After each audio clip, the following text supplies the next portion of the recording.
దీని గురించి ఎంతమందికి తెలుసో తెలియదు కానీ అందరికీ చాలా చాలా యూజ్ అయ్యే ఒక టిప్ చెప్తానండి.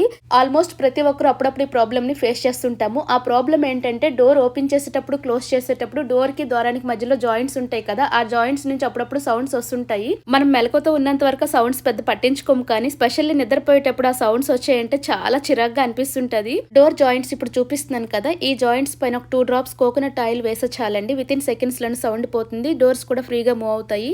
డోర్ జాయింట్స్ ఐరన్ గనుక కొన్నిసార్లు రెయిన్స్ పడేటప్పుడు కూడా తుప్పు పట్టినట్లు అనిపించి డోర్స్ ఫ్రీగా మూవ్ అవ్వవు, స్ట్రక్ అయినట్లు అనిపిస్తుంటాయి. అలాంటప్పుడు కూడా కొంచెం కోకోనట్ ఆయిల్ వేస్తే చాలండి, సెట్ అయిపోద్ది. డోర్స్ ఫ్రీగా మూవ్ అవుతాయి. మన ఇంట్లో ఉన్న ఏ డోర్ జాయింట్ నుంచి సౌండ్ వచ్చినా కానీ ఇలా 2 చుక్కలు కోకోనట్ ఆయిల్ వేస్తే చాలండి, కొన్ని మంత్స్ పాటు సౌండే రాదు. ఈవెన్ విండో డోర్స్ కూడా అప్పుడప్పుడు స్ట్రక్ అవుతుంటాయి, ఫ్రీగా మూవ్ అవ్వవు. అలాగే కొన్నిసార్లు సౌండ్స్ కూడా వస్తుంటాయి. అప్పుడు కూడా కొంచెం కోకోనట్ ఆయిల్ వేస్తే చాలండి, అవి కూడా ఫ్రీగా మూవ్ అవుతాయి సౌండ్స్ రాకుండా. నచ్చితే లైక్ చేయండి, మర్చిపోకుండా సబ్స్క్రైబ్ చేసుకోండి ఫర్ మోర్ వీడియోస్.